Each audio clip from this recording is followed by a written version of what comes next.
Good morning and welcome to today's Cabinet meeting. This is not a public meeting, but a meeting the public can attend. I'm Ros Jones, Mayor of Doncaster, and would like to welcome you all here to today's meeting. Before we commence proceedings, I'd like to outline the domestic arrangements for the meeting. We are not expecting a fire practice today.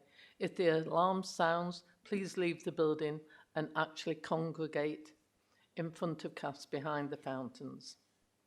This meeting will be recorded and published on the Council's website. By entering the Council chamber, you are accepting that you will be recorded and your images will be retained and broadcast by the Council. If anyone intends to record today's meeting, please ensure that this does not disturb the conduct of the meeting. Please ensure that your mobile phones are switched to silent mode. Thank you. I will now commence the meeting. Item 1 is apologies. I've received apologies for absence from Councillors Rachel Blake, Phil Cole and Mark Holbrook. I'm also aware that Debbie Hogg has given her apologies. Are there any further apologies for absence, please? No? Thank you. Item 2, exclusion of the public and press. There are no items on the agenda where the public and press are to be excluded. Is that agreed? Item 3, public statements and questions. We have no public questions or statements today. Item 4, declarations of interest. Are there any declarations of interest? I believe there are, and therefore please contact the Governance Officer to obtain a declarations form to complete and forward it to Governance Services. Item 5, decision records from the meeting held on the 19th of July. These have been previously circulated and are for noting only. Agreed? Thank you. Item 6, Gypsy and Travel Allocations Policy Review. I will now invite Deputy Mayor Councillor Glyn Jones, Cabinet Member for Business and Housing, to introduce this report. Thank you, Chair.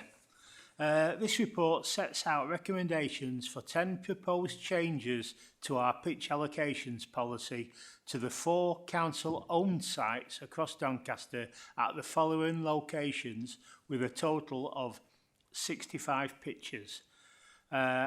White Towers in Armthorpe, Little Lane in Long Sandrel, Land's End in Thorne and Nursery Lane in Sprotborough. The overall objectives of the pitch allocations policy are set out in the report, including to make the best use of available pitches and have due regard to cultural differences. Consultation was extremely successful, with 95% of site residents seen in person and elected members from the relevant 4 wards all consulted. All of the 8 proposals consulted on were fully supported, with an additional 2 changes arising from consultation responses. These were the consultation of residents prior to new pitch being allocated to ensure community cohesion, where discretion is already allowed in this policy. This was understood by residents to need to be fair and proportionate and not disclose details of applicants' circumstances and explicit within the application process. The final change is to apply a 6-month waiting list penalty to people pulling onto sites without landlord permission, who are not considered for a pitch, and that's to deter people from doing this. The majority of changes are not contentious and were unanimously supported by site residents. The proposed changes include who can and cannot qualify for the waiting list, being clear on the maximum occupancy of pitches and ensuring local connection criteria is fair and recognises cultural differences. I commend this report to Cabinet, Chair. Thank you.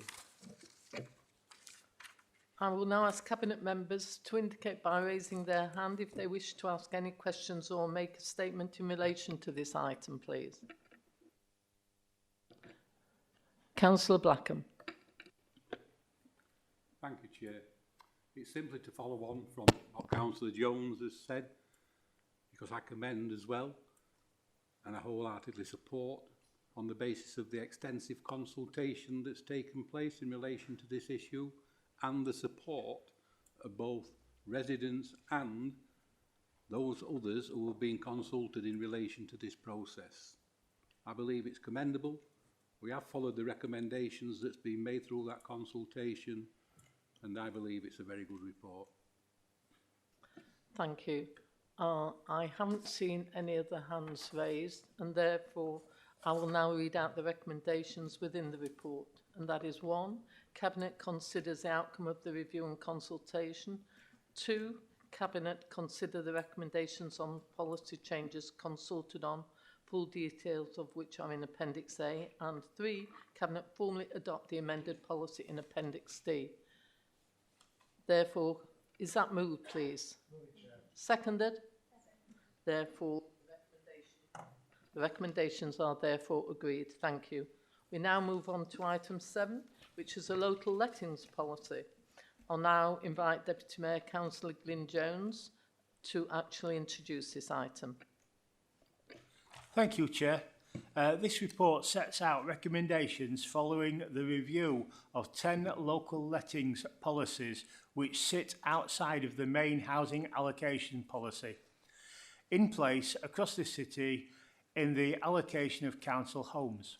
This follows Cabinet approval of a revised allocations policy in November 2022, which makes provision for local lettings policies to be applied to specific schemes. Local lettings policies were introduced under the Localism Act 2011, and each one must be evidence-based. The overall objectives of local lettings policies are set out in the report, including to support community cohesion, recognise local priorities, and reduce antisocial behaviour. The local lettings policy was last reviewed in 2018. It's good practice to review the local lettings policies every 3 to 5 years, and each of the 10 policies have been reviewed in consultation with relevant ward members and any associated partner agencies. The result is the recommendation to retain 7 local lettings policies and review 1 in 12 months' time, with a view to remove if it is deemed practical. I ask that Cabinet support the report and the recommendations. Thank you, Mayor. Cabinet, is there anyone that wishes to comment or ask a question in respect of this, please? Joe? Thank you, Chair. It's just again to support the sentiments expressed by Councillor Jones. I believe it's a radical improvement, takes us to where we really needed to be, and I give it my 100% support. Thank you. No one else is indicating, so therefore I'll read out the recommendations within the report. 1, Cabinet consider the outcomes of the review and consultation. 2, Cabinet consider the recommendations on policy changes set out in section 7 of the report. And 3, Cabinet formally adopt the amended local lettings policy set out in Appendix A. Is that moved, please? Is it seconded? Therefore, the recommendations are agreed. I now move to item 8, and I will invite Councillor Sarah Smith, Cabinet Member for Adult and Social Care, to introduce this item. Thank you, Chair. We want every person in Doncaster to live in the place that they call home, with people and things that they love, in communities where they look out for one another, doing things that matter to them. This is why the Accessible Housing Register was set up to connect Doncaster people with disabilities who are in need of rehousing with adapted properties across the borough. For many people, housing adaptations make a huge difference in personal independence, dignity, and ability to make continuing contribution to Doncaster life. However, our current policy needs to change. Too many people have been waiting for too long for adapted properties. A number of people could have had their needs met in other ways, for example, having adaptations in their own properties so they don't need to move. There's been too much bureaucracy getting in the way of people getting quick decisions and being able to just get on with their lives. We've made 7 proposals to significantly improve the policy. These include to reduce the number of applicants on the accessible housing register to those with specialist needs for majority adapted properties, whilst enabling others to bid for properties sooner without the need, in most cases, for an occupational therapy assessment. To simplify the assessment process so we only use an occupational therapist where a more in-depth and functional assessment of medical needs is required. To restrict the accessible housing register to those who are unable to resolve their circumstances in other ways. To align the number of offers that individuals receive to the main housing allocations policy. To make sure people waiting to leave hospital whose current home cannot be adapted to meet their needs or who are homeless are afforded the highest rehousing priority. To make better use of the significantly adapted properties available to relet. This means that we'll be flexible on what type of property different households have in order to meet their needs. We've spoken to Doncaster people who have been waiting for accessible properties, and between 70 and 85% of the people asked supported each of these changes. Most people were neutral about the changes, with only being 4% and 7% being opposed. This makes me even more confident that these changes will increase the speed in which Doncaster people who need adapted housing will receive this. It is therefore I commend this report to Cabinet. Thank you. Thank you.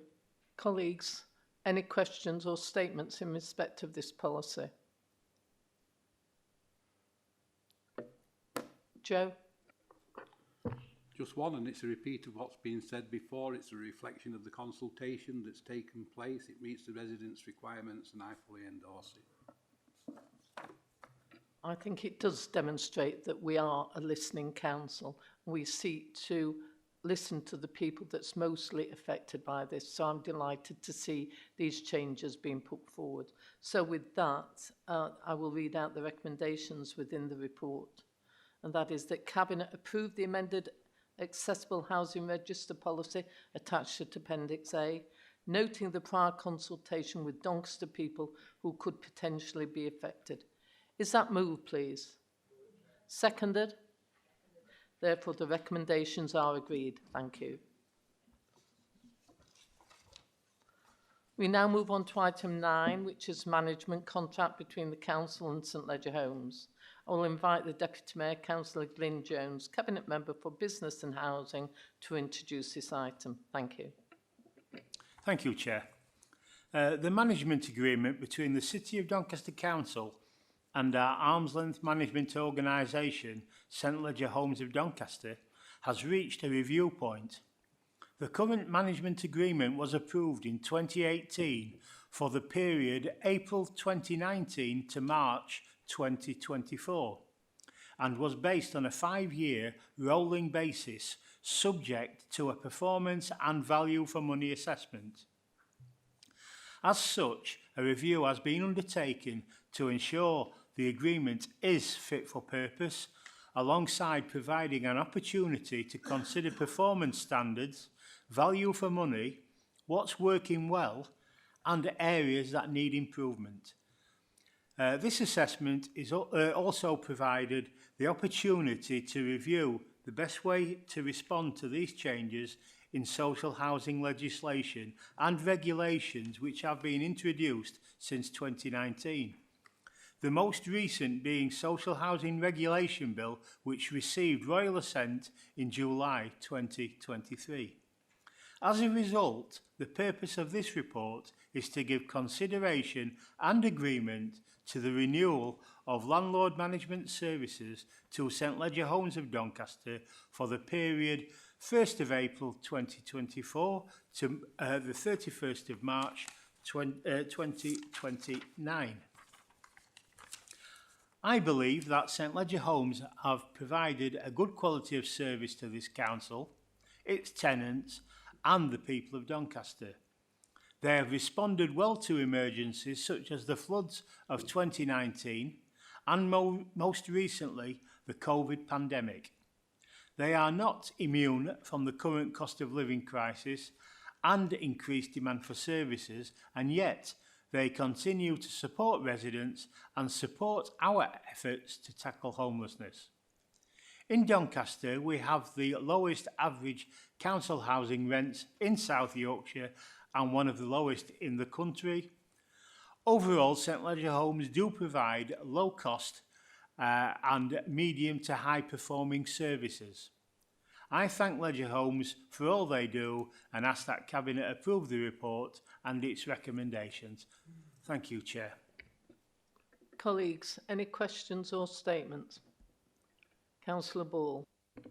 Thank you, Chair. It's just really a comment more than anything else. Just to focus down on a couple of elements of this, particularly around antisocial behaviour and how we handle cases and obviously the outcomes. Those areas, there does need to be some improvement with that, and I think that's widely accepted. So I think it's a relief to see that obviously certainly Ledger Homes have pulled together almost a team that's going to be borough-wide that's going to tackle antisocial behaviour, and their approach is going to be around obviously a multi-agency sort of like strategy, bringing in the police and our communities teams. So that is a relief, because you can see with some of the data there that it is a little bit of a concern. I think it'll be interesting to see in 6 months' time to a year to see how successful this is, and in terms of what developments we have. But as I say, I just wanted to highlight that obviously there is an area there that needs looking at. But as you know, positively, the team's been pulled together. So thank you very much, Chair. Joe. It's simply a correction on paragraph 2 in executive summary, which suggests that this ran from April 2014 until 24. It was approved in 18, it should be 18 to 24 or 19 to 24. It certainly shouldn't be 14 to 24.